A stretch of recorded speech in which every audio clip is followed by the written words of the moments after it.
UP उपचुनाव के लिए आज नॉमिनेशन का आखिरी दिन है। नॉमिनेशन के बीच समाजवादी पार्टी के अध्यक्ष अखिलेश यादव का बड़ा बयान सामने आया है। अखिलेश यादव ने कहा है कि समाजवादी पार्टी और कांग्रेस की रणनीति से बीजेपी पस्त हो गई है। उनका कहना है कि करहल सीट से इस बार भी जनता समाजवादी पार्टी को जिताएगी और 2027 में भी सरकार बनाएगी। आपको बता दें कि सभी 9 सीटों पर समाजवादी पार्टी ने अपने कैंडिडेट्स को उतारा है।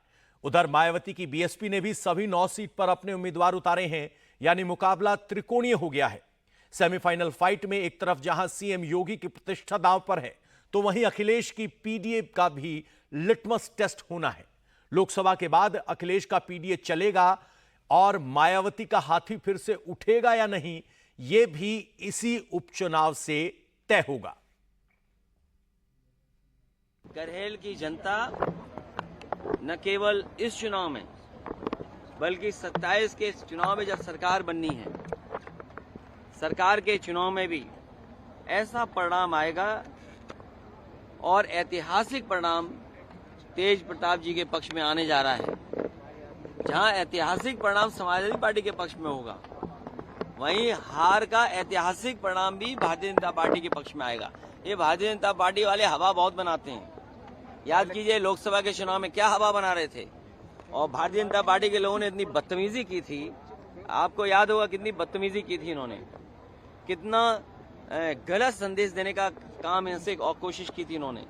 आप बेहतर समझते होंगे, समाजवादी और कांग्रेस की जो रणनीति है उसी से पस्त हो गए। अगर रणनीति हमारी है तो उनके भी नेताओं के जो गठबंधन है, उनके नेताओं को टिकट क्यों नहीं मिली? कौन कौन मनाने गया, कौन कौन उन्हें स्वार्थ और लालच दे रहा है? समाजवादी पार्टी और कांग्रेस, हम विपक्ष में हैं, हम किसी को लाभ नहीं दे सकते। हम अपनी बात कर सकते हैं, लड़ सकते हैं। ये हमारी स्ट्रेटेजी का हिस्सा है कि हमारे रणनीति है कि हम लोग मिल करके इस तरह लड़ रहे हैं। न केवल अभी लड़ रहे हैं, इंडिया गठबंधन मजबूत करेंगे और 27 में भी इनको हराने का काम करेंगे।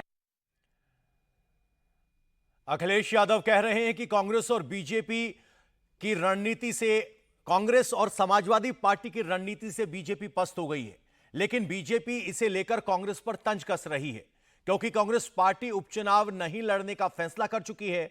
समाजवादी पार्टी ने सभी 9 सीटों पर उम्मीदवार उतार दिए हैं। बताया जा रहा है कि हरियाणा में हार के बाद कांग्रेस पार्टी बैकफुट पर है और समाजवादी पार्टी उनके मुताबिक सीटें नहीं दे रही। वो कांग्रेस को खैर और गाजियाबाद सीट देना चाह रही थी, जो पहले से ही बीजेपी का गढ़ माना जाता है। बताया जा रहा है कि कांग्रेस को इन सीटों पर जीत की उम्मीद नहीं के बराबर दिखाई दे रही थी। ऐसे में कांग्रेस ने उपचुनाव लड़ने से इनकार कर दिया, जिसके बाद बीजेपी कांग्रेस पर ही तंज कस रही है। हमने निर्णय लिया है कि उत्तर प्रदेश में कांग्रेस पार्टी अपने उम्मीदवार नहीं उतारेगी एवं इंडिया गठबंधन के सभी उम्मीदवारों को एकजुटता के साथ, मजबूती के साथ उनकी विजय के लिए प्रयासरत रहेंगे। आज प्रश्न अपने संगठन को या अपने पार्टी को बढ़ाने का नहीं है।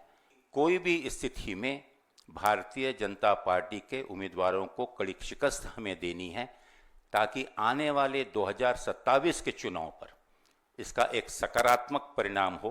जनता सब जानती है, किसी न किसी ठगा है, कौन ठग है, कौन महाठग है, ये सारी जनता को जानकारी है और लोग सजग हैं और सब चीज़ों को समझते हैं। जहाँ तक कांग्रेस पार्टी का विषय है, उत्तर प्रदेश में ये साबित हो गया कि कांग्रेस पार्टी का कोई अस्तित्व नहीं है और उनका जो एजेंडा था जाति, भाषा, क्षेत्र के नाम पर देश को बांट के और देश को कमजोर करने की जो उनका षड्यंत्र था, उसे जनता समझ चुकी है। जिस प्रकार से उन्होंने प्रत्याशी घोषित किए, तो ऐसा लगता भी नहीं कि कांग्रेस का कोई प्रत्याशी, कोई कैंडिडेट इस गठबंधन का हिस्सा है। और मुझे ऐसा लगता है कि हो सकता है कांग्रेस पार्टी अपना सिंबल या अपना कार्यालय समाजवादी पार्टी के दफ्तर में छोड़ जाए। इस बीच यूपी के डिप्टी सीएम केशव प्रसाद मौर्य ने अखिलेश यादव पर पलटवार किया। केशव मौर्य ने कहा कि उपचुनाव में अखिलेश की साइकिल पंचर होगी। होने वाले उपचुनाव में सभी 9 सीटें भारतीय जनता पार्टी गठबंधन जीतने जा रहा है। समाजवादी पार्टी की साइकिल को जनता ने पंचर करके सफाई भेजने का मन बना लिया है। गुंडागर्दी, जातिवाद, तुष्टीकरण, यह तीनों के लिए उत्तर प्रदेश में कोई स्थान नहीं है। और श्री अखिलेश यादव की समाजवादी पार्टी का जो पीडीए है वह फर्जी है, पिछड़ों, दलितों, वंचितों के साथ एक धोखा है और उस धोखे का जवाब जनता देने के लिए तैयार बैठी है। 13 नवंबर को कमल के फूल को ऐसा खिलाएगी कि श्री अखिलेश यादव जी को ये समझ में आएगा कि समाजवादी पार्टी का न वर्तमान है न भविष्य है। यूपी की मंझवा सीट पर पहले निषाद पार्टी का कब्जा था, लेकिन इस बार वहां से बीजेपी ने कैंडिडेट दिया है। मंझवा सीट को लेकर निषाद पार्टी लगातार फील्डिंग भी कर रही थी, लेकिन जब सीट नहीं मिली है तब संजय निषाद कह रहे हैं कि सीट से ज्यादा जरूरी है चुनाव में जीत। 2018 का भी इतिहास आपने देखा, 2019 में ऐतिहासिक जीत देखा, 2022 में ऐतिहासिक जीत देखा। उस जीत की देन है कि डॉक्टर संजय जैसा एक गांव में रहने वाला, एक नदी के किनारे, जंगल के किनारे रहने वाला व्यक्ति अपने समाज की वकालत करने का अवसर जो राष्ट्रपति तक हो, चाहे प्रधानमंत्री तक, चाहे गृह मंत्री तक हो, चाहे राष्ट्रीय अध्यक्ष हो, मुख्यमंत्री तक हो और आज के बीच में कैबिनेट में बैठकर हो। आज कम से कम इस उपचुनाव में जीत चाहिए। हम अपने को सौभाग्यशाली हूँ कि कम से कम हमारे इस मंत्र को विपक्ष के लोग भी ट्वीट कर रहे हैं कि नहीं, जीत चाहिए, सीट नहीं चाहिए। तो अगर देश की कांग्रेस उत्तर प्रदेश में, जो देश की bड़ी पार्टी रही कभी, आज भी विपक्ष के रूप में, पार्टी के रूप में है, वो भी कह रही है कि नहीं, हमें जीत चाहिए, सीट नहीं चाहिए। तो मैं तो एक त्रेता में भगवान राम के निषाद राज का एक वंशज हूँ, जो किस तरीके से गले लगाया था। उस रावण पर जीत प्राप्त करने के लिए उन्होंने अपने को, आपने देखा होगा, सेना भी दिया था, गंगा पार करके जीत भी दिया था और जीत लेने के बाद आप देखो सुख का राज आया था। तो सुख शांति चाहिए, फिर से निषादों का हक चाहिए, उसके लिए हम जीत के लिए आए हैं। हम